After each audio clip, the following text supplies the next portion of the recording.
ಸಖತ್ ಖಾರ ಬಣ್ಣ ಮತ್ತು ರುಚಿ ಆಚಿ ಚಿಲ್ಲಿ ಪೌಡರ್.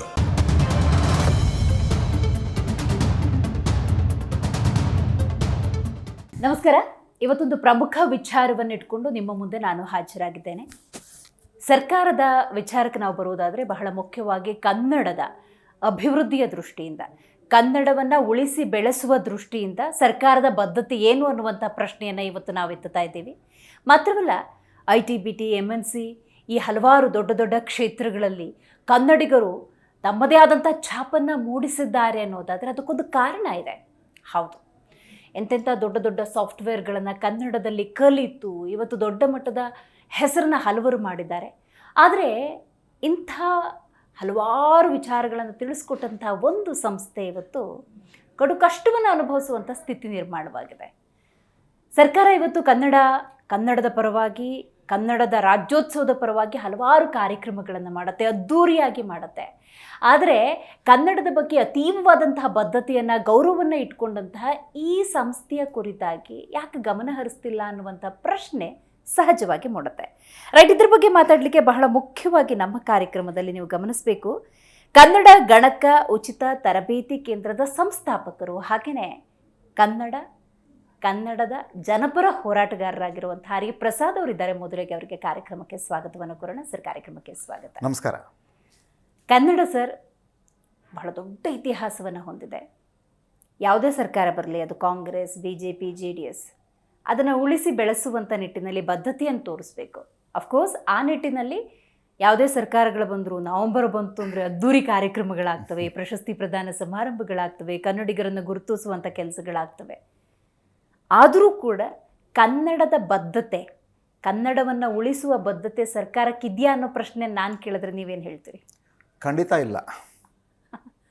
ಇಲ್ಲಿ ತೋರಿಕೆಗೆ ಮಾತ್ರ ಕನ್ನಡದ ಬದ್ಧತೆ, ಕನ್ನಡದ ಇಚ್ಛಾಶಕ್ತಿ ಇಲ್ಲ. ಅಧಿಕಾರಿಗಳಲ್ಲೂ ಇಲ್ಲ, ರಾಜಕಾರಣಿಗಳಲ್ಲೂ ಇಲ್ಲ. ನೋಡಿ, ಕನ್ನಡ ಅಂದರೆ ಕೇವಲ ಉತ್ಸವ, ಸಂಸ್ಕೃತಿ, ಸಾಹಿತ್ಯ ಅಥವಾ ಜಾತ್ರೆ, ಉತ್ಸವ, ಜಯಂತಿ ಮಾಡೋದಲ್ಲ. ಕನ್ನಡವನ್ನು ಬದ್ಧತೆಯಾಗಿ ಜೀವನದ, ಅನ್ನದ ಪ್ರಶ್ನೆಯಾಗಿ ತೆಗೆದುಕೊಂಡು ಹೋಗಬೇಕು. ಆ ನಿಟ್ಟಿನಲ್ಲಿ ಕೆಲಸ ಮಾಡ್ತಕ್ಕಂಥ, ಸ್ಪರ್ಧಾತ್ಮಕವಾಗಿ, ಕ್ರಿಯಾತ್ಮಕವಾಗಿ ಕೆಲಸ ಮಾಡ್ತಕ್ಕಂಥ ಕನ್ನಡದ ಮುಖಾಂತರ ಅಂಥ ಸಂಸ್ಥೆಗಳಿಗೆ, ಅಂಥ ವ್ಯಕ್ತಿಗಳಿಗೆ, ಅಂಥ ವಿಚಾರಗಳಿಗೆ ಪ್ರಾಮುಖ್ಯತೆ ಕೊಡಬೇಕು. ಅದು ಹಣಕಾಸಿನ ನೆರವು ಆಗಿರ್ಬೋದು, ಅಥವಾ ಗೌರವಿಸುವ ವಿಷಯ ಆಗಿರ್ಬೋದು, ಅಥವಾ ಬೇರೆ ಬೇರೆ ಸ್ತರದಲ್ಲಿ. ಇದು ಯಾವುದೂ ಮಾಡದೆ ನಾವು ಕನ್ನಡಕ್ಕೆ ಏನು ಬೇಕಾದ್ರೂ ಸಹಕಾರ ಕೊಡ್ತೀವಿ, ಅದು ಮಾಡ್ತೀವಿ, ಇದು ಮಾಡ್ತೀವಿ ಅಂತ ಈಗಿನ ಪ್ರಸ್ತುತ ಮುಖ್ಯಮಂತ್ರಿಗಳು ಸಿದ್ದರಾಮಯ್ಯ ಅವರು ಕೂಡ ಹೇಳ್ತಾ ಇದ್ದೀನಿ. ಹಿಂದಿನ ಮುಖ್ಯಮಂತ್ರಿಗಳು ಕೂಡ ನಾನು ಅದನ್ನೇ ಪ್ರಶ್ನೆ ಮಾಡ್ತಾ ಇದ್ದೀನಿ.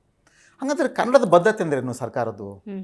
ಕೇವಲ ರಾಜ್ಯೋತ್ಸವ ಆಚರಣೆ ಮಾಡಿ ರಾಜ್ಯೋತ್ಸವ ಪ್ರಶಸ್ತಿ ಅದು ಕನ್ನಡ ಮಾಧ್ಯಮದವರಿಗೆ, ಕನ್ನಡದ ವಿಚಾರಗಳಿಗೆ, ಕನ್ನಡದ ಹಿನ್ನೆಲೆ ಬಂದಿರೋರಿಗೆ, ಕನ್ನಡದ ಹೋರಾಟಗಾರರಿಗೆ, ಮುಖ್ಯವಾಗಿ ಕನ್ನಡದ ತನದಿಂದ ಔದ್ಯೋಗಿಕ ನೆಲೆಗೆ ಬಿಟ್ಟು ದೊರಕಿಸಿಕೊಟ್ಟವರಿಗೆ, ಸ್ಪರ್ಧಾತ್ಮಕ ಕೆಲಸ ಮಾಡಿದವರಿಗೆ, ಅಂತ ಕನ್ನಡದ ಕೆಲಸ ಮಾಡ್ತಕ್ಕಂಥ ಸಂಸ್ಥೆಗಳು ನೀವು ಕೊಟ್ಟೇ ಇಲ್ಲ. 70 ವರ್ಷಗಳ ಇತಿಹಾಸದಲ್ಲಿ ಕರ್ನಾಟಕದ್ದು ಏನು ನಮ್ಮ ರಾಜ್ಯ ಉದಯ ಆಯಿತು ಕನ್ನಡ ಮತ್ತು ಕನ್ನಡಿಗರ ಆಧಾರದ ಮೇಲೆ, ಆ 70 ವರ್ಷಗಳ ಇತಿಹಾಸದಲ್ಲಿ ಒಂದೇ ಒಂದು ಪ್ರಶಸ್ತಿ, ಕನ್ನಡ ರಾಜ್ಯೋತ್ಸವ ಪ್ರಶಸ್ತಿ ಕನ್ನಡದ ಸಂಸ್ಥೆಗಳಿಗೆ, ಆಮೇಲೆ ಕನ್ನಡದ ಕೆಲಸ ಮಾಡ್ತಕ್ಕಂಥ ವ್ಯಕ್ತಿಗಳಿಗೆ ಕೊಟ್ಟಿಲ್ಲ ಅನ್ನೋದು ಇದು ಎಂಥ ದುರಂತ ಅಲ್ವಾ? ರೈಟ್. ಹಾಗಾದರೆ ಕನ್ನಡದ ನಿಮ್ಮ ಬದ್ಧತೆಯನ್ನು ನೋಡೋದಾದರೆ ಕಳೆದ 21 ವರ್ಷಗಳಿಂದ ಇವತ್ತು IT, VT, MNC ಕಂಪನಿಗಳಿಗೆ ಕನ್ನಡಿಗರು ರಾರಾಜಿಸ್ತಿದ್ದಾರೆ ಅನ್ನೋದಾದರೆ, ತಮ್ಮದೇ ಆದಂಥ ಛಾಪನ್ನು ಮೂಡಿಸ್ತಿದ್ದಾರೆ ಅನ್ನೋದಾದರೆ ನಿಮ್ಮ ಕೊಡುಗೆ ಅಪಾರ ಸರ್. ಬಹಳಷ್ಟು ಮಂದಿ ಇವತ್ತು ಹೆಸರನ್ನು ಮಾಡಿದ್ದಾರೆ, ಅವ್ರ ಬದುಕನ್ನು ಅವ್ರು ಕಟ್ಕೊಂಡಿದ್ದಾರೆ. ದೊಡ್ಡ ದೊಡ್ಡ ಸಾಫ್ಟ್ವೇರ್ಗಳು, ಅದನ್ನು ಕಲಿಯೋಕ್ಕಾಗಲ್ಲ. ಕನ್ನಡಿಗರು ಇವತ್ತು ಕೂಡ ಹಲವಾರು ಪರೀಕ್ಷೆಗಳನ್ನು ಯಾಕೆ ಬರೆಯೋಕ್ಕಾಗೋದಿಲ್ಲ ಅಂದರೆ ಅದು ಹಿಂದಿಯಲ್ಲಿರುತ್ತೆ, ಮತ್ತು ಯಾವುದೋ ಭಾಷೆಯಲ್ಲಿರುತ್ತೆ, ಮೂಲ ಕನ್ನಡದಲ್ಲಿರೋದಿಲ್ಲ ಅನ್ನೋ ಸಮಸ್ಯೆಗಳ ನಡುವೆ ಅದಕ್ಕೆ ನಾವು ಸೊಲ್ಯೂಷನ್ ಕೊಡ್ತೀವಿ ಅಂತ ನಿಂತ್ಕೊಂಡ್ರಿ. ಯಾವತ್ತು ನಿಮ್ಮ ಸಂಸ್ಥೆ ಹೆಂಗೆ ಆರಂಭ ಆಯಿತು? ನೀವು ಏನು ಹೇಳೋದಕ್ಕೆ ಹೊರಟ್ರಿ? ಅದು ಉಚಿತವಾಗಿ ಹೆಂಗೆ ಸರ್ ಇದು ಯೋಚನೆ?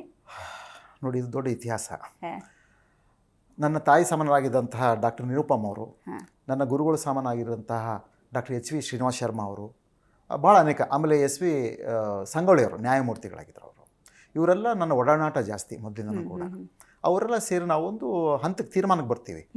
ಈಗ ITBT ಸಂಸ್ಥೆಗಳು ಕರ್ನಾಟಕದಲ್ಲಿ ಬಹುತೇಕವಾಗಿ ನೆರವೇರಿದಂಥದ್ದು SM ಕೃಷ್ಣ ಅವರ ಸಂದರ್ಭದಲ್ಲಿ ಭಾಳ ಪ್ರವರ್ಧಮಾನಕ್ಕೆ ಬಂದಿತ್ತು. ಆವಾಗ ವಿಪ್ರೋ ಅಂತ ಸಂಸ್ಥೆಗಳು, ಇನ್ಫೋಸಿಸ್ ಸಂಸ್ಥೆಗಳು ಬೆಳಕಿಗೆ ಬಂದಿದೆ ಆವಾಗ. ಅದಕ್ಕಿಂತ ಮುಂಚೆ ಇತ್ತು. ಈ 25 ವರ್ಷಗಳ ಒಂದು ಇತಿಹಾಸ ಇದೆಯಲ್ಲ ITBT ಕ್ಷೇತ್ರಕ್ಕೆ, ಅದು ವಿಶೇಷವಾಗಿ ಕರ್ನಾಟಕಕ್ಕೆ ಪ್ರವರ್ಧಮಾನ ಕಾಲ ಅದು. ಆ ಘಟ್ಟದಲ್ಲಿ ಏನಾಯಿತು ಅಂದರೆ ಎಸ್ ಎಂ ಕೃಷ್ಣ ಅವರು ಬಹುತೇಕ ಹೊರ ರಾಜ್ಯದ ಹೊರದೇಶವರಿಗೆ ಆಹ್ವಾನ ಮಾಡ್ತಾರೆ. ಇಲ್ಲಿ ನಾವು ವ್ಯಾಪಕವಾದ ಒಂದು ವಿಷಯಗಳನ್ನು ಸಂಪನ್ಮೂಲ ಕೊಡ್ತೀವಿ, ನಮ್ಮಲ್ಲಿರ್ತಕ್ಕಂತಹ ಒಂದು ವ್ಯಕ್ತಿಗತ ಸಂಪನ್ಮೂಲ ಕೊಡ್ತೀವಿ, ನಮ್ಮಲ್ಲಿ ನೀವು ಇಂಡಸ್ಟ್ರಿಗಳನ್ನು ಮಾಡಿ, ಇಲ್ಲಿರ್ತಕ್ಕ ಇಂಡಸ್ಟ್ರಿಗಳಿಗೆ ನಾವು ಬಹುತೇಕವಾದ ಎಲ್ಲ IT BTಗಳಿಗೆ ಸಹಾಯ ಮಾಡ್ತೀವಿ ಅಂತ ಹೇಳ್ತಾರೆ. ಆವಾಗ ಬಹುತೇಕ ರಿಯಾಯಿತಿಗಳನ್ನು ಪ್ರಕಟಿಸ್ತಾರೆ. ಆವಾಗ ಎಲ್ಲ ರೀತಿಯ ಲಾಭವನ್ನು ತೆಗೆದುಕೊಂಡಂಥ ಇವರೆಲ್ಲ ದೊಡ್ಡ ದೊಡ್ಡವರು ಕನ್ನಡಿಗರಿಗೆ ನಿಷ್ಕೃತವಾಗಿ ಕಾಣ್ತಾರೆ.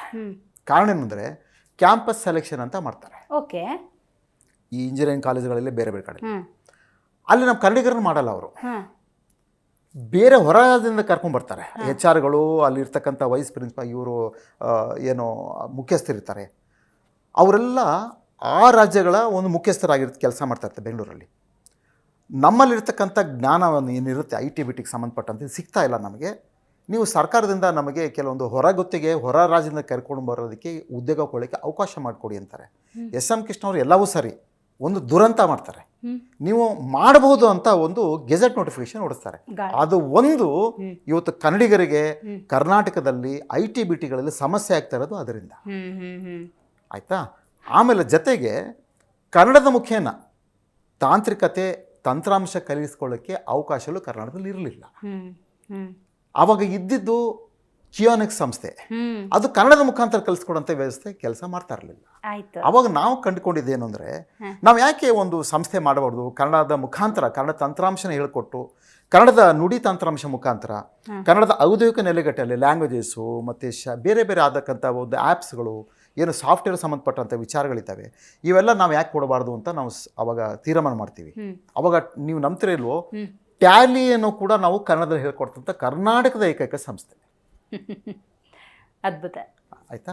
ಅವಾಗ ನಾವು ತೀರ್ಮಾನ ಮಾಡ್ತೀವಿ, ನಾವು ಯಾಕೆ ತಾಂತ್ರಿಕವಾಗಿ ತಂತ್ರಾಂಶವನ್ನು ಕನ್ನಡದ ಮುಖಾಂತರ ಕೊಡೋವಂಥದ್ದು, ಆಮೇಲೆ ಕನ್ನಡ ತಂತ್ರಾಂಶವನ್ನು ಸರ್ಕಾರದ ಎಲ್ಲ ಸ್ತರಗಳಲ್ಲಿ ಅನುಷ್ಠಾನ ಮಾಡಲಿಕ್ಕೆ ನಾವು ಯಾಕೆ ಪ್ರಯತ್ನ ಪಡಬಾರ್ದು, ಖಾಸಗಿ ರಂಗದಲ್ಲೂ ಕೂಡ ನಾವು ಯಾಕೆ ಇದನ್ನು ಮಾಡಬಾರ್ದು. ಯಾಕೆಂದರೆ ಈಗ IT BT ಅನ್ನೋಂಥ ಹೆಮ್ಮಾರಿ ನಾವು ಮನೆಗೆ ಕರ್ಕೊಂಡ್ಬಿಟ್ಟಿದ್ದೀವಿ.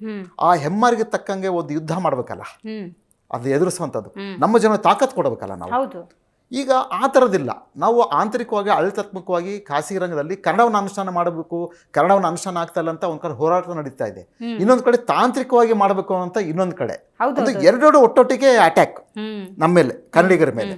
ಆವಾಗ ನಾವು ತೀರ್ಮಾನ ಮಾಡಿದೀವಿ, ನಾವು ತಂತ್ರಾಂಶವನ್ನು ಕನ್ನಡ ತಂತ್ರಾಂಶವನ್ನು ಕನ್ನಡದ ಮುಖೇನ ಔದ್ಯೋಗಿಕ ನೆಲೆಗಟ್ಟಿನಲ್ಲಿ ಉದ್ಯೋಗ ಕೊಡತಕ್ಕಂಥ ಒಂದು ವಿಚಾರವನ್ನು ಮಾಡಬೇಕು. ಜೊತೆಗೆ ಕನ್ನಡ ತಂತ್ರಾಂಶವನ್ನು ಎಲ್ಲ ರಂಗದಲ್ಲಿ ಅನುಷ್ಠಾನ ಮಾಡಲಿಕ್ಕೆ ಕೆಲಸ ಮಾಡಬೇಕು ಅಂದಾಗ ಏನು ಮಾಡಬಹುದು ಅಂತ ಒಂದು ಬೇರೆ ಬೇರೆ ಸ್ತರದ್ದು ಬಂತು. ನಾನು ಹೇಳಿದೆ, ನಾವು ಕನ್ನಡ ಗಣಕ ಉಚಿತ ತರಬೇತಿ ಕೇಂದ್ರ ಉಚಿತವಾಗಿ ಇಡ್ತೀವಿ ಅಂದರೆ ನಮ್ಮಲ್ಲಿ ಹಣಕಾಸಿನ ಬೆಂಬಲ ಇಲ್ಲ. ನಮ್ಮ ಕನ್ನಡ ಮಾಧ್ಯಮದಲ್ಲಿ ಬರ್ತಕ್ಕಂಥ ಬಡಬರ್ಗರು, ಸರ್ಕಾರಿ ಶಾಲೆಯಿಂದ ಬರೋರಿಗೆ ಆ ಶಕ್ತಿ ಇಲ್ಲ.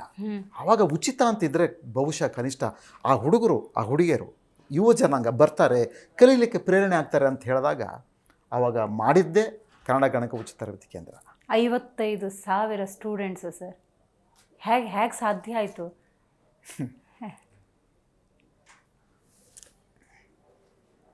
ಎಷ್ಟೋ ಜನ ಬರ್ಬೋದು, ನಿಮ್ಮಿಂದ ನಾವು ಬದುಕನ್ನು ಕಟ್ಕೊಂಡಿದ್ದೀವಿ, ನೀವಿದ್ದಿದ್ದಕ್ಕಾಯಿತು, ನಮ್ಗೆ ಉಚಿತವಾಗಿ ಕಲಿಸ್ಕೊಟ್ರಿ. ಕೆಲವರು ಮಾತ್ರ ಬರ್ತಾರೆ. ಸಮಾಜಕ್ಕೆ ಸರ್ ನೀವು ಕೊಡುಗೆ ಕೊಟ್ರಿ, ಸರ್ಕಾರ ಇರ್ಬೋದು, IT BT ಕ್ಷೇತ್ರಗಳಿರ್ಬೋದು, ನೀವು ಕಲಿಸಿದ ಸ್ಟೂಡೆಂಟ್ಸಿಂದ ಅವ್ರು ಲಾಭ ಮಾಡ್ಕೊಂಡಿದ್ದಾರೆ. ನಿಮ್ಮ ಬಗ್ಗೆ ಯಾರಾದರೂ ತಿರುಗಿ ನೋಡಿದ್ರಾ?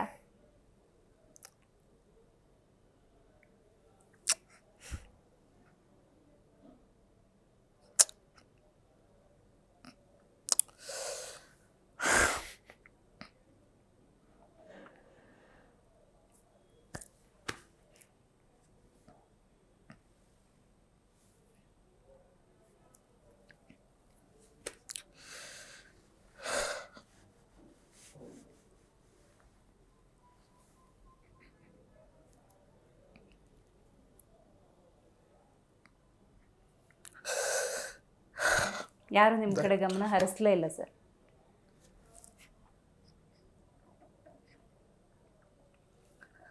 ದಯವಿಟ್ಟು ಕ್ಷಮಿಸಬೇಕು. ಇರಲಿ ಸರ್, ಇರಲಿ. ನಮ್ಗೆ ಅರ್ಥ ಆಯಿತು ನಿಮ್ಮ ನೋವು, ಎಲ್ಲ ಪಡ್ಕೊಂಡವರೇ ಆಯಿತು.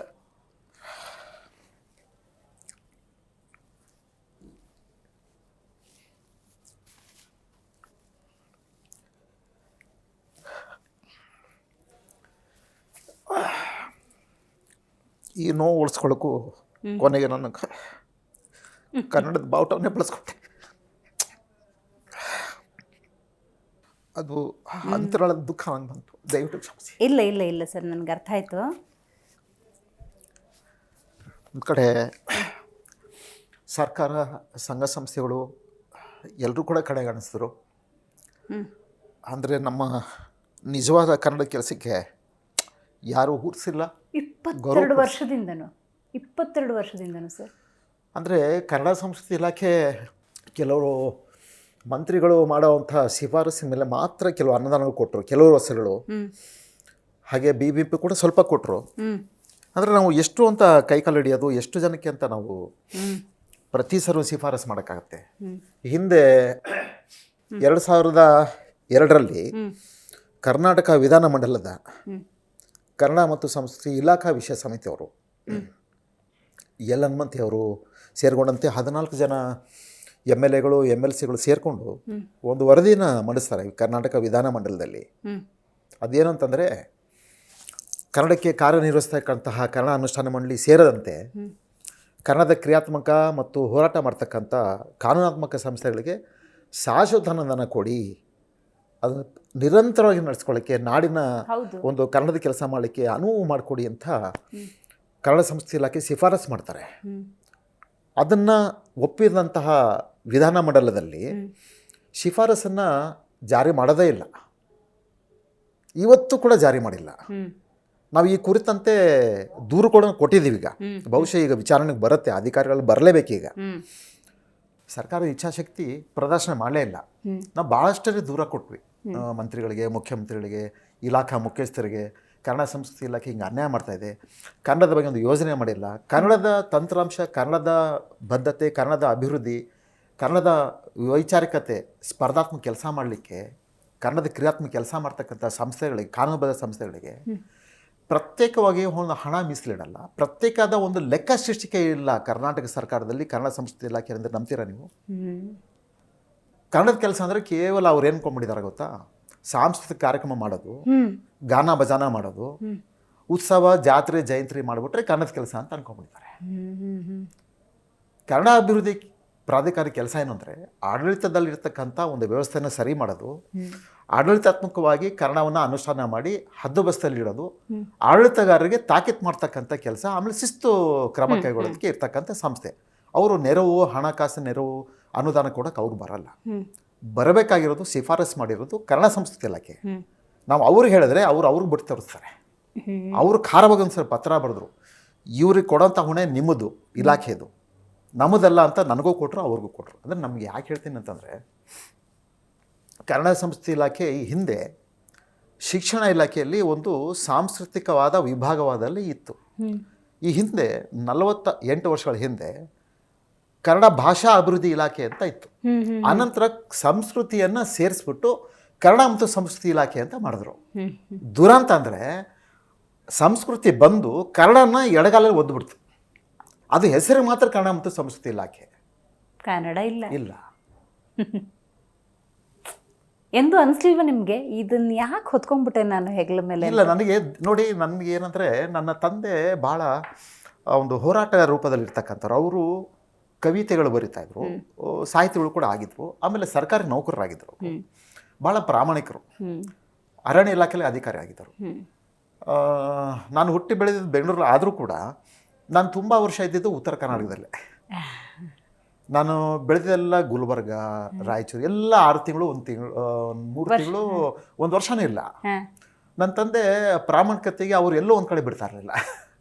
ಅವ್ರು ಏನಾದರೂ ಮಾಡಿ ಸರ್ಕಾರಕ್ಕೆ ಲಾಭ ಮಾಡ್ತಕ್ಕಂಥ ಕೆಲಸ ಮಾಡಲು, ಲಂಚಗೋರ ಅವ್ರು ಇಡಾಗಿ ಬಿಡ್ತಾ ಇರಲಿಲ್ಲ. ನೋಡಿ, ಅಂದರೆ ನಿಮ್ಮ ಬೆಳಿತಾನೆ ಉಳಿಪೆಟ್ಟು ಹೌದು, ಸಾಕಷ್ಟು ಬಿದ್ದಿದೆ. ಹಾಗಾಗಿ ನಾನು ತಿರ್ಗಾ ಬೆಂಗಳೂರು ಬಂದಿದ್ದೆ ಯಾವಾಗಂದರೆ, ನಾನು 6ನೇ ವಯಸ್ಸಿದ್ದಾಗ ನಾನು ಹೊರಗೆ ಬರೋದೆ ಬೆಂಗಳೂರು ಬಿಟ್ಟು. ತಿರ್ಗಾ ನಾನು ವಾಪಸ್ ಒಂದು 10 ವರ್ಷದಿದ್ದಾಗ, 10 ವರ್ಷ ಹುಡುಗ ಇದ್ದಾಗ, ಅಲ್ಲಿ ತನಕ ಭಾಳಷ್ಟು ನೋಡಿದೆ. 4 ವರ್ಷ 5 ವರ್ಷ ಓಡಾಡಿದ್ರಿಂದ ಆ ಅನುಭವಗಳು ಬಂತು. ಕರ್ನಾಟಕದ ಬೇರೆ ಬೇರೆ ಜಿಲ್ಲೆಗಳು, ಬೇರೆ ಭಾಗದಲ್ಲೂ ನನಗೆಲ್ಲ ಬೆಳವಣಿಗೆಗೆ, ನನ್ನ ಒಂದು ಭಾಷೆಗೆ ಮತ್ತು ನನ್ನ ಜ್ಞಾನಗೆ ಅದು ನನಗೆ ಅನುಕೂಲ ಆಯಿತು. ಹಾಗಾಗಿ ನನಗೆ ಚಿಕ್ಕ ವಯಸ್ಸಿಂದನೇ ಈ ಕಷ್ಟ ಕಾರ್ಪಣ್ಯಗಳು, ಆಮೇಲೆ ಕನ್ನಡ ಮಾಧ್ಯಮದವರೆಗೆ ಒಂಥರ ನೋಡೋರು, ಇಂಗ್ಲೀಷ್ ಮಾಧ್ಯಮದ ಒಂಥರ ಕೂಡಿಸು. ಅವಾಗಲೂ ಕನ್ನಡ ಮಾಧ್ಯಮ ಇಂಗ್ಲೀಷ್ ಮಾಧ್ಯಮಗಳಿತ್ತು ಸರ್ಕಾರಿ ಶಾಲೆಗಳಲ್ಲಿ. ಕನ್ನಡ ಮಾಧ್ಯಮದವರೆಗೆ ಪ್ಯಾಂಟ್ ಹಾಕಿ ಕೂಡಿಸೋರು, ನಮಗೆಲ್ಲ ಚಡ್ಡಿ ಹಾಕಿ ಕೂಡಿಸೋರು. ಅಲ್ಲಿಂದಾನೇ ನನ್ನ ಒಂದು ಹೋರಾಟದ ಒಂದು ಹಿನ್ನೆಲೆ ಬೆಳೀತು. ಅವಾಗ ನಾನು ಸಿಡಿದದ್ದೆ ಅವಾಗ 12ನೇ ವರ್ಷದಲ್ಲಿ. ಆಮೇಲೆ ನಾನು 14 ವರ್ಷಕ್ಕೆ ಬರ್ತಾ ಇದ್ದಾಗ, ಪ್ರೌಢಾವಸ್ಥೆ ಬರ್ತಾ ಇದ್ದಾಗ ಡಾಕ್ಟರ್ ರಾಜ್ಕುಮಾರ್ ಅವರ ನೇತೃತ್ವದಲ್ಲಿ ಗೋಕಾಕ್ ವರದಿ ಚಳವಳಿ ವ್ಯಾಪಕವಾದ ಮಟ್ಟಿಗೆ ಬಂತು. ಆವಾಗ ನಮ್ಮ ಟೀಚರ್ಗಳು ಏನಂದರೆ ದಿನ ಪತ್ರಿಕೆ ಓದ್ಬಿಟ್ಟು ನಮ್ಮನ್ನು ಹೇಳೋರು, ಹೀಗೆ ನಡೀತಾ ಇದೆ ಅಂತ. ನನಗೆ ಪ್ರೇರಣೆ ಆಯಿತು. ನಾನು ಆ ಪ್ರೇರಣೆಯಾಗಿ ನನ್ನ ಜೊತೆ ಇರ್ತಕ್ಕಂಥ ಸಹಪಾಠಿ ಕರ್ಕೊಂಡು ಬೆಂಗಳೂರಿನ ಗೋಪಾಲ್ಗೌಡ ವೃತ್ತ ಅಂತಿತ್ತು, ಈಗೇನು ವಿಧಾನಸೌಧ ಎದುರುಗಡೆ ಹೋರಾಟಗಳು ನಡೀತಾ ಇತ್ತು. ಆವಾಗ ಸಾಹಿತಿಗಳು ಮತ್ತು ಕಲಾವಿದರ ಬಳಗದ ಹೋರಾಟ ರಾಜ್ಕುಮಾರ್ ಅವರ ನೇತೃತ್ವ ತೆಗೆದುಕೊಂಡು ಬಂದಾಗ ವ್ಯಾಪಕವಾಯಿತು. ಇವತ್ತು ಕೂಡ ನೀವು ಛಾಯಾಚಿತ್ರ ನೋಡಬಹುದು, ಹಳೆ ಛಾಯಾಚಿತ್ರಗಳಲ್ಲಿ ಪುನೀತ್ ರಾಜ್ಕುಮಾರ್ ಜೊತೆಗೆ ನಾನಿದ್ದೀನಿ, ಅವ್ರ ತಂದೆ ಜೊತೆಗೆ. ನಾನು 14 ವರ್ಷ ಹುಡುಗ, 14 ವರ್ಷ ಹುಡುಗ. ಆವಾಗ ನನಗೆಲ್ಲ ಕೇಳೋರು, ಎಲ್ಲಿಂದ ಬರ್ತೀರಿ ಹೀಗೆಲ್ಲ ಅಂಥೇಳಿ. ಆವಾಗ ನಾನು ಹೀಗೆ ಅಂತ ಹೇಳಿದಾಗ ಆವಾಗ ಭಾಳ ವ್ಯವಸ್ಥಿತವಾಗಿ ನನ್ನ ಬೆಳೆಸಂಥ ಹಿರಿಯರೆಲ್ಲ ಇದ್ದಾರೆ. ಈ ನಾನು ಯಾಕೆ ಇದರಲ್ಲಿ ನೆನೆಸ್ಕೊಂಡೆ ಅಂತಂದರೆ, ನನ್ನ ಮೂಲ ಹಿನ್ನೆಲೆ ಏನು, ನಾನು ಬೆಳೆದು ಬಂದಿದ್ದ ದಾರಿ ಏನು. ನಾನು ಕನ್ನಡ ಚಳವಳಿಗೆ ಬಂದು ಈಗ 43 ವರ್ಷಗಳಾಯಿತು. 1981-82ರಲ್ಲಿ ನಾನು ಬಂದಿದ್ದು ಗೋಕಾಕ್ ಚಳವಳಿ ಪ್ರವರ್ಧಮಾನಕ್ಕೆ ಬಂದಾಗ. ಇಷ್ಟು ವರ್ಷ ಹೇಗಾಯಿತು ಅಂತ ನನಗೂ ಗೊತ್ತಿಲ್ಲ. ಆದರೆ ನನಗೆ ಬರೀ ಹೋರಾಟ ಮಾಡಿ ಹೋರಾಟಗಾರನಾಗಿ ಗುರುತಿಸ್ಕೊಳ್ಳೋಕ್ಕಿಂತ ನಾನು ಈಗ ಕನ್ನಡ ಅನುಷ್ಠಾನ ಮಂಡಳಿ ಬೇರೆ ಬೇರೆ ಸಂಸ್ಥೆಗಳ ಅಧ್ಯಕ್ಷನಾಗಿದ್ದೇನೆ.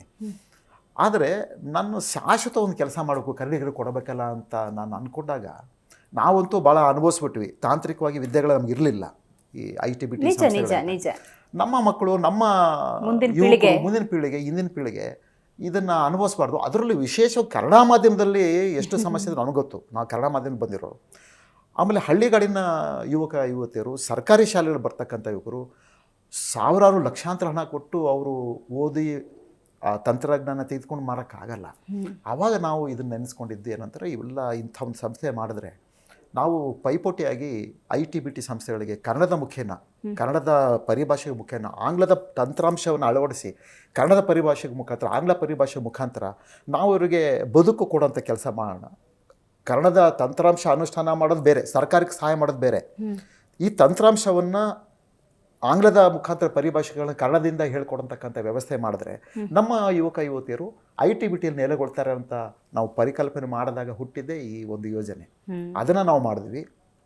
ನೀವು ನಂಬ್ತಿರೋ ಕರ್ನಾಟಕ ಸರ್ಕಾರದ ಬಹುತೇಕ ಇಲಾಖೆಗಳು, ಬಹುತೇಕ ನಿಗಮ ಮಂಡಳಿಗಳಲ್ಲಿ ನಮ್ಮ ಸಂಸ್ಥೆಯಲ್ಲಿ ವಿದ್ಯಾಭ್ಯಾಸ ಕಲ್ತು ಹೋದವರೇ ಇವತ್ತು ಕಾರ್ಯ ಮಾಡ್ತಾ ಇರೋದು. ನಾನು ಇದನ್ನು ಹೆಮ್ಮೆ ಅನ್ನಬೇಕು, ನಿಮಗೆ ಕನ್ನಡದ ಮೇಲಿರೋ ಅಭಿಮಾನ ಅನ್ನಬೇಕು. ಈ ಕ್ಷೇತ್ರವನ್ನು ಆಯ್ಕೆ ಮಾಡ್ಕೊಂಡಿದ್ದಕ್ಕೆ ಬಹಳಷ್ಟು ಸಮಸ್ಯೆನ ಎದುರಿಸ್ತಿದ್ದೀರಿ ಅಂತ ಅನ್ಕೋಬೇಕು. ಹೆಂಗೆ ಇಲ್ಲ, ನನ್ನ ಇದರಿಂದ ನನ್ನ ಬದುಕಲ್ಲಿ ಭಾಳಷ್ಟು ಏರೋ ಬೀಳುಗಳಾಗಿದೆ. ನನ್ನ ವೈಯಕ್ತಿಕ ಬದುಕಲ್ಲಿ ಇವತ್ತು ಕೂಡ ನನ್ನ ಮನೆಯವರಿಗೆ, ನನ್ನ ಮಗಳಿಗೆ ನಾನು ಸರಿಯಾದ ಬದುಕು ಕೊಟ್ಟಿರಲ್ಲಪ್ಪ ಇವರಿಗೆ ನಿರಂತರವಾಗಿ ಅಂತ ಒಂದು ಖೇದ ಇದೆ. ನಾನು ಅದೇ ಕೇಳೋಣ ಅಂತ ಅಂದ್ಕೊಂಡೆ ಸರ್. ನೀವೊಂದು ಕ್ಷೇತ್ರ ಅಂಥೇಳಿ ನಿಮ್ಮ ಪಾಪ ನಿಮ್ಮ ತಂದೆ ಬೆಳೆದ ವಾತಾವರಣ ಎಲ್ಲವೂ ಹಾಗೆ ಆಗಿದ್ದರಿಂದಾಗಿ ಮತ್ತು ಕನ್ನಡದ ಮೇಲೆ ಅಪಾರ ಅಭಿಮಾನ ಇದ್ದಿದ್ದರಿಂದಾಗಿ ಒಂದು ಮಾರ್ಗ ಅಂತ ನೀವೇನೋ ಕಟ್ಕೊಂಡ್ರಿ. ನೋಡಿ 12, 13, 14ನೇ ವಯಸ್ಸಲ್ಲಿ ಆ ಕಿಚ್ಚು ಬಂತು ಅಂದರೆ, ಕನ್ನಡದ ಆಸೆ ಬಂತು ಅಂದರೆ ಅದಷ್ಟು ಸುಲಭದ ಮಾತಲ್ಲ, ಪೂರ್ವಜನ್ಮದ ಸುಕೃತ. ಅದ್ರ ನಡುವೆ ನೀವು ನಿಮ್ಮ ಬದುಕನ್ನು ಕಟ್ಕೋಬೇಕಾದ್ರೆ, ಈಗ ಮನೆ ಮಡದಿ ಮಕ್ಕಳು ಅಂತ ಆಗಬೇಕಾದ್ರೆ ಅಲ್ಲೇನು ಬದಲಾವಣೆಗಳೇ ಆಗಲಿಲ್ಲ, ಆರ್ಥಿಕವಾಗಿ ಚೇತರಿಕೆ ಕಾಣಲಿಲ್ಲ, ಬರೀ ಉಚಿತ, ಬರೀ ಸೇವೆ ಅಂತ ಯಾಕೆ ಬೇಕು ನಿಮಗೆ? ಕೇಳಲಿಲ್ವಾ? ಕೇಳಿದಿದೆ. ಆದರೆ ಏನಂದರೆ ನನಗೆ ಸಾಮಾಜಿಕ ಮತ್ತು ಕನ್ನಡದ ಬದ್ಧತೆ, ನಾನು ಬದುಕು ಹೇಗೆ ತೊಗೊಂಡೋ ಕನ್ನಡದ ಸೇವೆನೂ ಬದುಕಾಗಿ ತೊಗೊಂಡವನು. ನನ್ನ ಬದುಕಷ್ಟೇ, ನನ್ನ ಜೀವದಷ್ಟೇ ಮುಖ್ಯ ಕನ್ನಡ ತಾಯಿ ಕೆಲಸ ಅಂತ. ಆಮೇಲೆ ಅದ್ರ ಜೊತೆಗೆ ಕನ್ನಡದ ಸೇವೆ ನಾನು ಕನ್ನಡಿಗರಿಗಾಗಿ, ನಾಡಿಗರಿಗಾಗಿ ಕೊಡಬೇಕು ಅನ್ನೋಂಥ ಒಂದು ನನ್ನಲ್ಲಿ ಯೋಜನೆ ಇತ್ತು. ನಾನು ಮಾಡಿದ್ದು ಈ ಸಂಸ್ಥೆ ಏನು ಅಂತಂದರೆ, ಕರ್ನಾಟಕ ಸರ್ಕಾರದಲ್ಲಿ ಇರ್ತಕ್ಕಂಥ ಏನು ITBT ಮಂತ್ರಿಗಳಿದ್ದು, DB ಇನಾಮ್ದಾರ್ ಅವರು, ಆಮೇಲೆ ಕನ್ನಡ ಅಭಿವೃದ್ಧಿ ಪ್ರಾಧಿಕಾರದ ಅಧ್ಯಕ್ಷರಾದಂಥ DB ಇದ್ದೀನಬ್ಬ ಅವರು ಈ ಸಂಸ್ಥೆನ ಪ್ರಾರಂಭ ಮಾಡಿದ್ರು 2023ರಲ್ಲಿ ಸೆಪ್ಟೆಂಬರ್ 21 ಪ್ರೆಸ್ ಕ್ಲಬ್ಬಲ್ಲೇ ಬೆಂಗಳೂರು ಮಾಡಿದಾಗ ಅವರು ನನಗೊಂದು ಹೇಳಿದರು, ಇದಕ್ಕೆ ಶಾಶ್ವತವಾದ ಅನುದಾನ ಮಾಡೋಣ, ನಿರಂತರ ನಡ್ಕೊಂಡು ನೀವು ಕೈಯಿಂದ ಹಾಕಿ ಮಾಡೋವಂಥದ್ದು ಬೇಡ, ಯಾರತ್ರ ಭಿಕ್ಷೆ ಬೇಡ ಅಂಥದ್ದು ಬೇಡ, ಮಾಡಿ ಇದು ಕನ್ನಡ ಸಂಸ್ಕೃತಿ ಇಲಾಖೆಯಿಂದ ನಾವು ಮಾಡ್ತಕ್ಕಂಥ ವ್ಯವಸ್ಥೆ ಮಾಡೋಣ ಅಂತ ಹೇಳಿದ್ರು. ಅದೊಂದು ಭರವಸೆ ಕೊಟ್ಟಿದ್ರು ನನಗೆ. ಅದು ನಿಮ್ಗೊಂಥರ ಆತ್ಮವಿಶ್ವಾಸ. ಆತ್ಮವಿಶ್ವಾಸ ಆಯ್ತಲ್ಲ, ನಾನೇನು ಮಾಡಿದೆ, ಇನ್ನೂ ವೇಗವಾಗಿ ಎಲ್ಲ ಸ್ತರದಲ್ಲೂ ನುಗ್ಗಿ ಅದನ್ನು ಮಾಡೋಕ್ಕೆ ಶುರು ಮಾಡಿದೆ. ವ್ಯಾಪಕವಾದ ಜನ ಬರೋಕ್ಕೆ ಶುರು ಆದರು. ಆವಾಗ ಆರ್ಥಿಕ ಸಮಸ್ಯೆ ಶುರು ಆಯ್ತು ನನಗೆ. ಆವಾಗ ನನಗೆ ಜೊತೆ ಕೈ ಹಿಡಿದು ಕೇಳಿದ್ರೆ ಅಲ್ಲ, ನೀವು ಮಾತು ಕೊಟ್ಟಿದ್ರಿ ಅದು ಅನುಷ್ಠಾನಕ್ಕೆ ತರಬೇಕು ಕೇಳಿದ್ವಿ. ಅಲ್ಲಿ ತನಕ ಸರ್ಕಾರ ಹೋಗ್ಬಿಟ್ಟಿತ್ತು. ಅವಾಗ BJP ಸರ್ಕಾರ ಬಂದಾಗ ಕಟ್ಟಾ ಸುಬ್ರಹ್ಮಣ್ಯ ಅವರು ಬಂದರು. ಅವರು IT-BT ಮಂತ್ರಿಗಳಾಗಿದ್ದರು. ಅವ್ರು ನಾನು ಹೇಳಿದೆ ಹೀಗೆ ಅಂತ. ಅವ್ರಿಗೆ ಇಚ್ಛಾಶಕ್ತಿ ಪ್ರದರ್ಶನ ಮಾಡೋ ಅವಶ್ಯಕತೆ ಇಲ್ಲ ಸರ್. ನೀವು ಹೇಳೋ ಹೆಸರುಗಳನ್ನು ನೋಡಿದ್ರೆ ರಾಜಕೀಯದವರು ಕನ್ನಡ ಮತ್ತು ಸಂಸ್ಕೃತಿ ಇಲಾಖೆನೇ ಏನು ಬೇಕಾಗಿಲ್ಲ, ವೈಯಕ್ತಿಕವಾಗಿ ಅನುದಾನ ಅಂತ ಕೊಟ್ಟು ಕನ್ನಡ ಬೆಳೆಸ್ಬೋದು ಸರ್. ಅಂಥ ಒಂದು ವ್ಯವಸ್ಥೆಗಳಿದೆ ಅವ್ರಿಗೆಲ್ಲ. ಖಂಡಿತ ಇದೆ. ಇಲ್ಲಿ ಏನಾಗಿದೆ ಗೊತ್ತಾ ನೋಡಿ, ಹೆಸರಿಗೆ ಮಾತ್ರ ಕನ್ನಡ ಬೇಕು. ಕರ್ನಾಟಕ ಸರ್ಕಾರ ರಚನೆ ಆಗಿದ್ದು, ಕನ್ನಡ ರಚನೆ ಆಗಿದ್ದೇ ಕನ್ನಡ ಮತ್ತು ಕನ್ನಡಿಗರ ಆಧಾರದ ಮೇಲೆ. ಎಲ್ಲವೂ ಕೂಡ ಅದರ ಮೇಲೇ ಮಾಡಬೇಕು ಅವರು. ಇವತ್ತು ಅವರು ಅನ್ನ ತಿಂತಾ ಇರೋದು ಕನ್ನಡದ ಹೆಸರಲ್ಲಿ, ಕನ್ನಡಿಗರ ಹೆಸರಲ್ಲಿ. ಆಮೇಲೆ ಸಂಪಾದನೆ ಮಾಡ್ತಾ ಇರೋದು ಕನ್ನಡದ ಹೆಸರಲ್ಲಿ. ಎಲ್ಲವೂ ಮಾಡ್ಕೊಂಡಿದ್ದಾರೆ. ಆದರೆ ಅದನ್ನು ಯಾವುದು ಕೂಡ ಕನ್ನಡ ಮತ್ತು ಕನ್ನಡಿಗರು ಹಂಚಲ್ಲ. ಸಾಮಾಜಿಕವಾಗಿ ಕೂಡ ನೆರವು ಮಾಡಲ್ಲ, ಸರ್ಕಾರದಿಂದ ಕೂಡ ಕೊಡಲ್ಲ. ಆಮೇಲೆ ಸಾರ್ವಜನಿಕರು ಕೂಡ ಅಷ್ಟೇ. ನಮ್ಮಲ್ಲಿ ಇರ್ತಕ್ಕಂಥ ಕನ್ನಡದಿಂದ ಅನೇಕರು ದೊಡ್ಡ ದೊಡ್ಡ ಮಟ್ಟದಲ್ಲಿದ್ದಾರೆ. ಏನು ಕೈಗಾರಿಕೆಗಳು ಇನ್ನೊಂದು ಮತ್ತೊಂದು, ಅವರು ಕೂಡ ನೆರವು ಬರಲ್ಲ. ನನಗೆ ಆಶ್ಚರ್ಯ ಆಗುತ್ತೆ ಮತ್ತು ಕುತೂಹಲ ಕೂಡ. ನೀವು ಕೂಡ 42-43 ವರ್ಷದ ಪ್ರೇರಣೆ ಅಂತ ಹೇಳಿದ್ರಿ. 21-22 ವರ್ಷದಿಂದ ಸಂಸ್ಥೆ ಕೂಡ ನಡೆಸ್ತಾ ಇದ್ದೀರಿ. ನಿಮ್ಮ ಸಮಕಾಲೀನರು ಒಂದಷ್ಟು ಜನ ಕನ್ನಡ ಅಂತ ಅಭಿಮಾನ ಇಟ್ಕೊಂಡೆ ಅತೀವ ಗೌರವದಿಂದಾನೆ ಅಂತ ಅನ್ಕೊಳ್ಳೋಣ. ಆರ್ಥಿಕವಾಗೂ ಸಬಲರಾಗಿದ್ದಾರೆ, ಸಮಾಜದಲ್ಲಿ ನಾಯಕರು ಅಂತ ಗುರುತಿಸ್ಕೊಂಡಿದ್ದಾರೆ. ಏನನ್ಸುತ್ತೆ ನಿಮ್ಗೆ ನೋಡಿದಾಗ? ಒಂದು ಕಡೆ ಅವರೆಲ್ಲ ದೊಡ್ಡವರಾದರು, ಖುಷಿನೂ ಅನಿಸುತ್ತೆ. ಅವರೆಲ್ಲ ನನ್ನ ಜೊತೆಗಿದ್ದವರನ್ನೇ, ನನ್ನ ಜೊತೆಗೆ ಅಕ್ಕಪಕ್ಕ ಕೂತ್ಕೊಂಡೇ ಹೋರಾಟ ಮಾಡ್ತಾಯಿದ್ದು. ನೀವು ಯಾರು ಹೇಳಿದ್ರು ನಂಗೆ ಗೊತ್ತಾಯ್ತು ಯಾರು ಅಂತ. ಆದರೆ ಒಂದು 2-3 ಸರಿ ಹೋದೆ ಅವ್ರ ಹತ್ರ. ಅಂದರೆ ನನ್ನ ವೈಯಕ್ತಿಕವಾದ ಮಾನಸಿಕವಾದ ಇರ್ತಕ್ಕಂಥ ಅಭಿಮಾನನ ಅಂದರೆ ಚುಚ್ಚುತ್ತೆ. ನನ್ನ ಜೊತೆಗಿದ್ದವರು ನಾನು ಯಾಕೆ ಕೇಳಲಿ, ಸಂಸ್ಥೆಗೋಸ್ಕರ ನನಗೋಸ್ಕರ ಕೇಳ್ತಾ ಇಲ್ಲ, ಸಂಸ್ಥೆಗೋಸ್ಕರ ಕೇಳೋಕ್ಕೆ. ನನ್ನ ಸಂಸ್ಥೆ ಮೇಲೆ ಇವತ್ತು ನಂಬ್ತಿರಲ್ಲೋ 28 ಲಕ್ಷ ರೂಪಾಯಿ ಸಾಲ ಇದೆ. ನಾನು ವೈಯಕ್ತಿಕ ಮಾಡಿದಲ್ಲ, ಈ ಸಂಸ್ಥೆ ನಡೆಸಬೇಕು ಅಂತ. ಯಾವಾಗಿಂದ ಈ ಕರೋನಾ ಬಂದ ನಂತರ ಈ ಭಾಳಷ್ಟು ನಮಗೆ ಸಮಸ್ಯೆಗಳಾಯಿತು. ಇವತ್ತು ಕೂಡ ಬಡ್ಡಿ ಕಟ್ತಾ ಇದ್ದೀವಿ. ನನ್ನ ವೈಯಕ್ತಿಕ ಬದುಕಕ್ಕಲ್ಲ, ಸಂಸ್ಥೆಗೆ. ಎಲ್ಲರೂ ಅಂತಾರೆ ಸಂಸ್ಥೆಗಳು ಮಾಡಿ ಹಣ ಮಾಡಿ ಕೋಟ್ಯಾಂತರ 100 ಕೋಟಿ ಮಾಡಿ ಐಷಾರಾಮಿ ಜೀವನ ನಡೆಸ್ತಾ ಇದ್ದಲ್ಲ ಸರ್, ಕನ್ನಡದ ಸಂಸ್ಥೆಗಳು ಮಾಡಿ ಕನ್ನಡದ ಹೆಸರ ನಾಯಕರಾಗಿ. ನೀವು ಯಾಕೆ ಸರ್ ಬಡ್ಡಿ ಕಟ್ತೀರಿ, ನೀವು ಯಾಕೆ ಸರ್ ಇಂಥ ಬದುಕು ಮಾಡ್ತೀರಾ ಅಂತ ಕೇಳ್ತಾರೆ. ನನ್ನ ಮನೆಯಲ್ಲೂ ಕೇಳ್ತಾರೆ. ಆದರೆ ನನ್ನ ಉದ್ದೇಶ ಏನಿತ್ತಂದರೆ ಸರ್ಕಾರಗಳು, ಇಲಾಖೆಗಳು, ಬೃಹತ್ ಬೆಂಗಳೂರು ಮಹಾನಗರ ಪಾಲಿಕೆಗಳು, ದೊಡ್ಡ ದೊಡ್ಡ ಉದ್ದಿಮೆದಾರರು ನಮ್ಮ ನೆರವು ಬರ್ತಾರಲ್ಲ ಇವತ್ತು ನಾಳೆ ಅಂತ ಒಂದು ಆಶಾಭಾವನೆ, ಒಂದು ಸಣ್ಣ ಆಶಾಭಾವನೆಯಿಂದ ನಾವು ಮುನ್ನಡೀತಾ ಇದ್ದೀವಿ. ಇವತ್ತು ಕೂಡ ನಾನು ಆಶಾಭಾವನೆ, ಬದ್ಧತೆ ಅದು ಇಟ್ಕೊಂಡೇ ಮುನ್ನಡೀತಾ ಇದ್ದೀನಿ. ನೀವು BBMP ಅಂತ ಉಲ್ಲೇಖ ಮಾಡಿದ್ದು ಕೇಳ್ತಾ ಇದ್ದೀನಿ ಸರ್. ಈಗ GBA ಆಗ್ಬಿಟ್ಟಿದೆ, ಗ್ರೇಟರ್ ಬೆಂಗಳೂರು ಅಥಾರಿಟಿ. ಕರ್ನಾಟಕದಲ್ಲಿ, ಅದರಲ್ಲೂ ಕರ್ನಾಟಕದ ಮುಖ್ಯ ನಗರ ರಾಜಧಾನಿ, ಇಲ್ಲಿ ಕನ್ನಡ ಇಲ್ಲದ GBA ಇದೆ. GBA ಅಂತದ್ದು ಗ್ರೇಟರ್ ಬೆಂಗಳೂರು ಅಥಾರಿಟಿ. ಈಗ ನೀವು ಯಾವ ವ್ಯಾಪ್ತಿಗೆ ಬರ್ತೀರಿ? ಅಲ್ಲೇನಾದರೂ ಅನುದಾನ ಮತ್ತೊಂದು ಮಗದೊಂದು ಸಹಾಯ ಕೇಳಕ್ಕೆ ಹೋದಾಗ ಏನಾದರೂ ಸರಿಯಾದಂಥ ಪ್ರತಿಕ್ರಿಯೆ ಸಿಕ್ಕಿದೆಯಾ? ಏನಾಗಿದೆ, GBA ಹಣ ಇದೆ, ಆದರೆ 5 ಪಾಲಿಕೆ ಆದಾಗ ನಾವು ಯಾವ ವ್ಯಾಪ್ತಿ ಸೇರ್ತೀವಿ ಆ ಪಾಲಿಕೆಗೆ ಕೇಳಬೇಕು. ಆದರೆ ಪಾಲಿಕೆಗಳು ಇನ್ನೂ ಹಣ ಹಂಚಿಲ್ಲ, ಹಣ ಹೋಗಿಲ್ಲ. ತಾಂತ್ರಿಕವಾದ ಸಮಸ್ಯೆಗಳು, ಇನ್ನೊಂದು ಮತ್ತೊಂದು ಸಮಸ್ಯೆ ಗೊತ್ತಿಲ್ಲ. ಬೇರೆ ಬೇರೆ ಸ್ತರದಲ್ಲಿ ಗುಂಡಿ ಮುಚ್ಚಕ್ಕೆ ಅವರಿಗೆ ತಾಂತ್ರಿಕ ಸಮಸ್ಯೆ ಬರಲ್ಲ, ಅದು ಕೋಟ್ಯಾಂತರ ರೂಪಾಯಿ ಕೊಟ್ಟುಬಿಡ್ತಾರೆ. ಈ ಥರದ ಸಾಮಾಜಿಕ, ಸಾಂಸ್ಕೃತಿಕ ಮತ್ತು ಕನ್ನಡದ ವಿಷಯದಲ್ಲಿ ನಾವು ನೆರವು ಕೊಡಬೇಕಾದ್ರೆ ಮಾತ್ರ ಅವ್ರಿಗೆ ತಾಂತ್ರಿಕ ವಿಷಯಕ್ಕೆ ಸಮಸ್ಯೆ ಬರುತ್ತೆ. ಸರ್, ಇದಕ್ಕೆ ಇನ್ನೊಂದು ಆ್ಯಡ್ ಆನ್ ಮಾಡ್ತೀನಿ. ಕರ್ನಾಟಕ ಕಾಂಗ್ರೆಸ್ ಸರ್ಕಾರಕ್ಕೆ GBA ಅನ್ನೋದು ಹೊಸ ಕಾನ್ಸೆಪ್ಟು.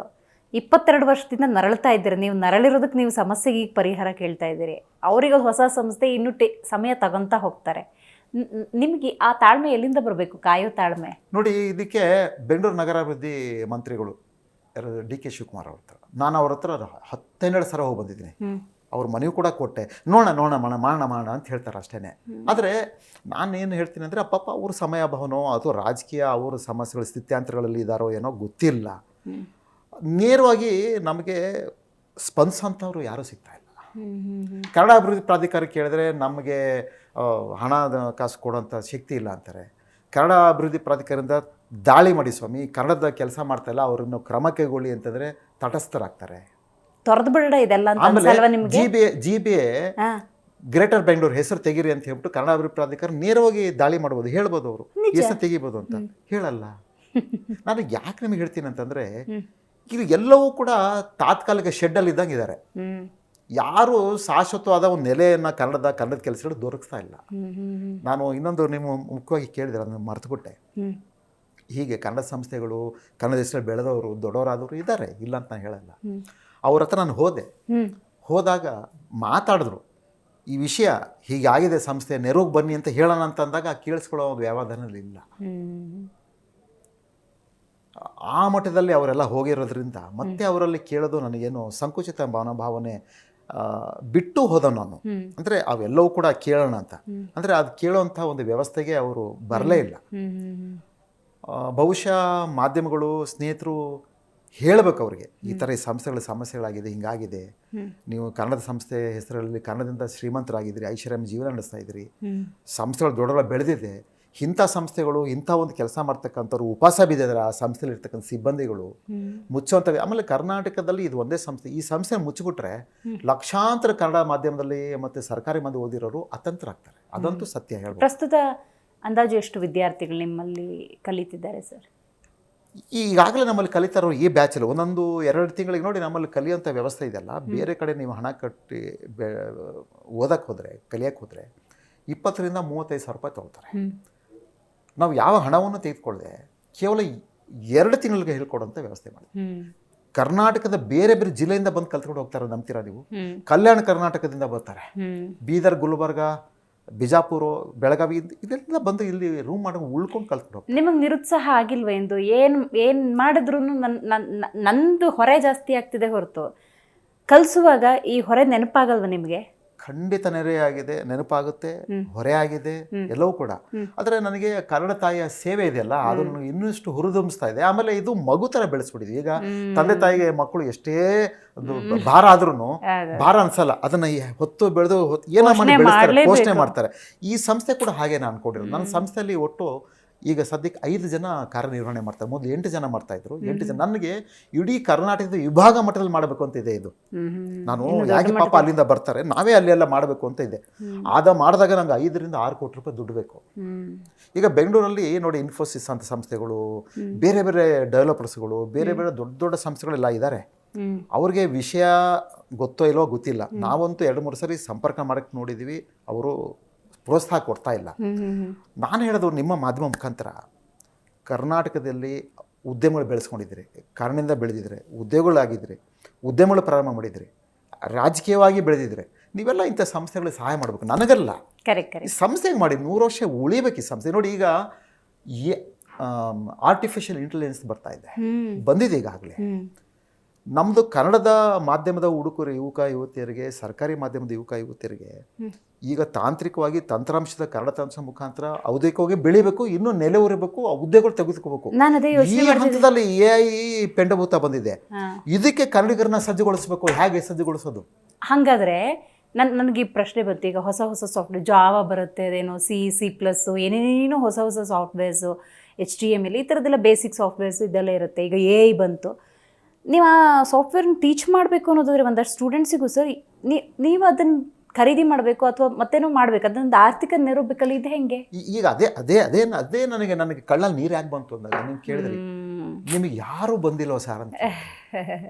ನನಗೆ ಯಾಕೆ ಆ ಥರದ ದುಃಖಕ್ಕೆ ಒಳಗಾದೆ ಅಂದರೆ, ಈಗಲೇ ಇಷ್ಟು ಸಮಸ್ಯೆಗಳಾಗಿದೆ, ಇನ್ನು ಮುಂದೆ ಇನ್ನಷ್ಟು ಸಮಸ್ಯೆಗಳಾಗುತ್ತೆ. ಖಂಡಿತ ಆಗುತ್ತೆ. ನೀವು ಹೇಳಿದ 100% ಸತ್ಯ.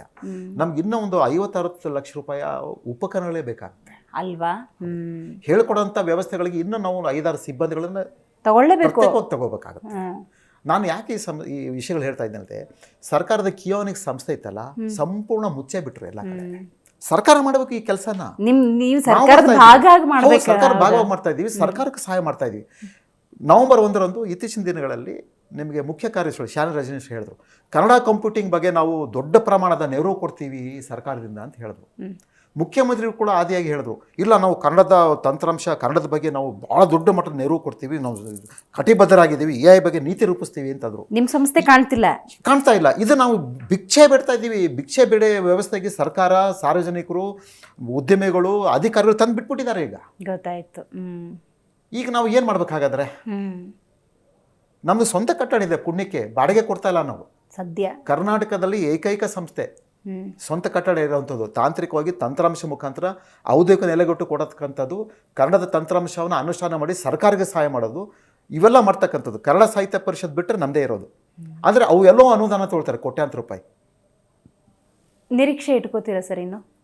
ನೋಡಿ, ತೆರಿಗೆ ಹಣ ಇದು, ಸಾರ್ವಜನಿಕ ಹಣ, ಕನ್ನಡಿಗರ ಹಣ ಇದು, ನಮ್ಮ ಹಕ್ಕಿದು, ನಾವು ಕೇಳಬೇಕು, ನಮ್ಗೆ ಕೊಡಬೇಕು, ನಮಗೆ ಕೊಡಬೇಕು ಅವರು. ಇದು ನಾವು ಕೇಳದೇ ಇದ್ರೆ, ನಾವು ಹಕ್ಕನ್ನು ಪ್ರತಿಪಾದಿಸ್ತಾ ಇದ್ರೆ ಇನ್ಯಾವುದೋ ಗಾನ ಭಜನಕ್ಕೆ, ಇನ್ಯಾವುದಕ್ಕೂ ಹೋಗಿ ಭ್ರಷ್ಟಾಚಾರಕ್ಕೆ ಹೋಗಿ ಸೇರಿಕೊಳ್ಳುತ್ತೆ.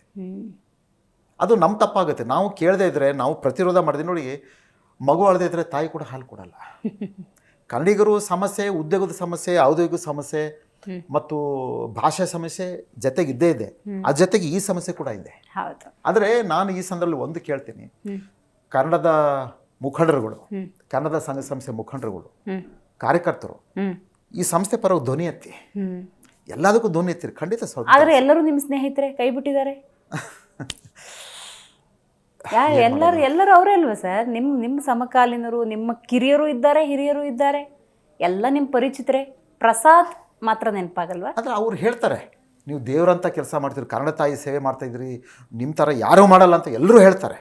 ಅದು ಸಂತೋಷ ಇದೆ. ಆದರೆ ಇದಕ್ಕೆ ನೆರವು ಬರಬೇಕಲ್ಲ, ನೆರವು ದೊರಕಿಸೋ ಕೆಲಸಕ್ಕೆ ಬರಬೇಕು.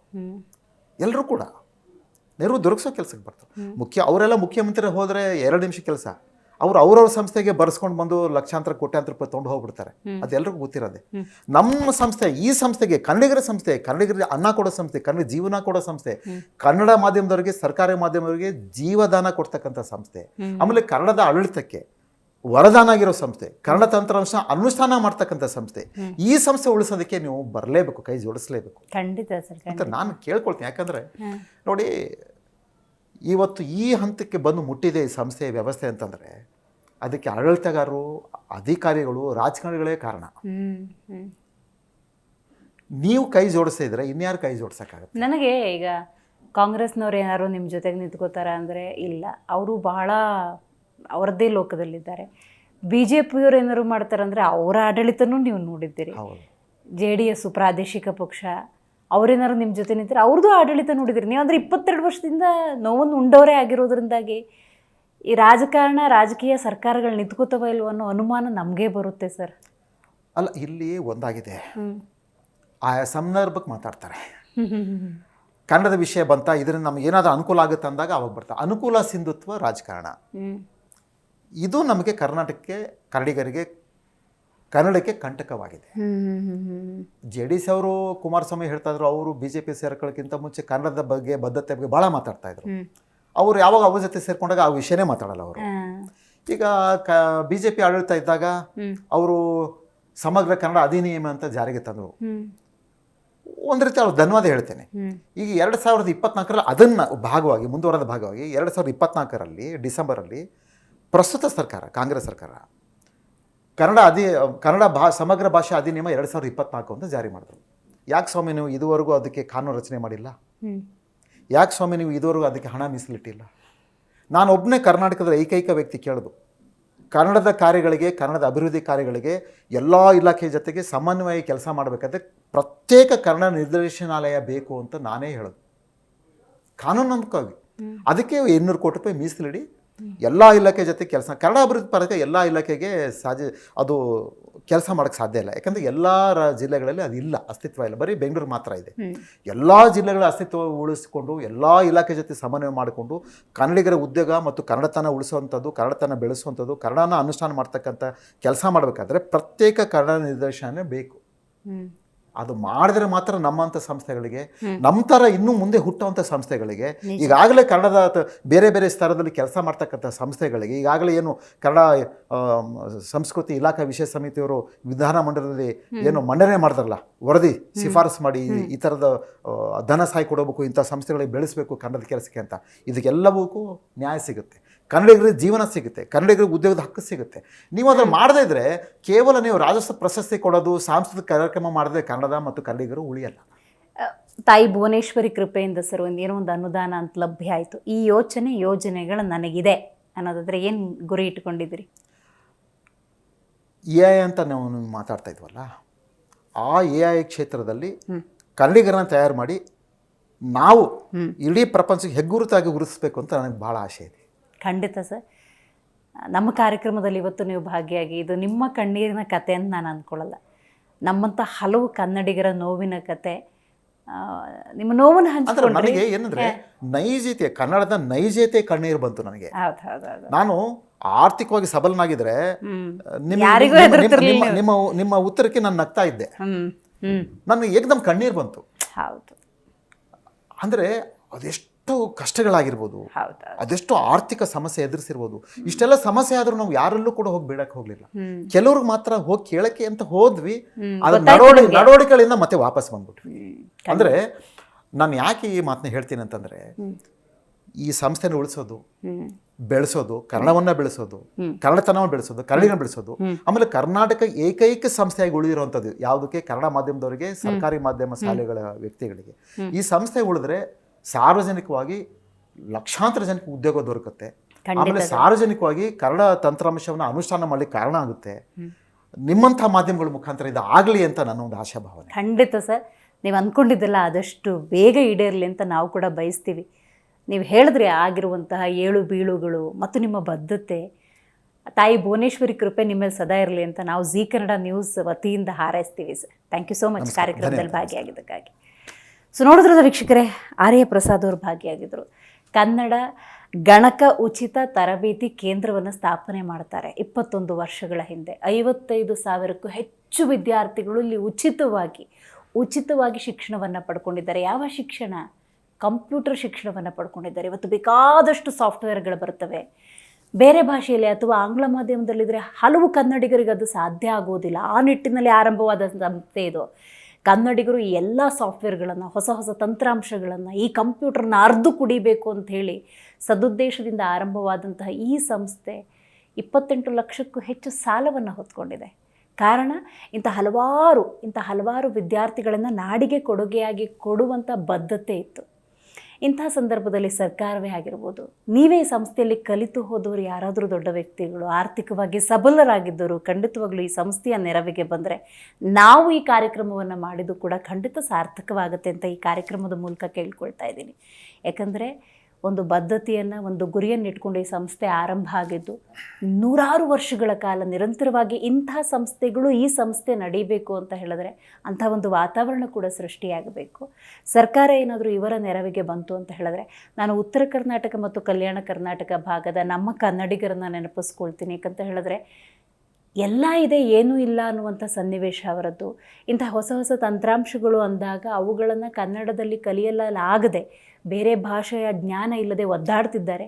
ಅವರನ್ನು IT, BT, MNC ಕ್ಷೇತ್ರದಲ್ಲಿ ಅಭಿವೃದ್ಧಿಗೊಳಿಸುವ, ಮಿಂಚಿಸುವಂಥ ಪ್ರಯತ್ನವನ್ನು ಈ ಸಂಸ್ಥೆ ಮಾಡ್ತಾ ಇದೆ. ಆ ನಿಟ್ಟಿನಲ್ಲಿ ನಿಮ್ಮೆಲ್ಲರ ಸಹಕಾರ ಇರಲಿ ಅಂತ ಈ ಕಾರ್ಯಕ್ರಮದ ಮೂಲಕ ಕೇಳ್ಕೊಳ್ತಾ ಇದ್ದೀನಿ. ನೋಡ್ತಾ ಇರಿ ಜೀ ಕನ್ನಡ ನ್ಯೂಸ್, ಸತ್ಯವೇ ಸುದ್ದಿಯ ಜೀವಾಳ.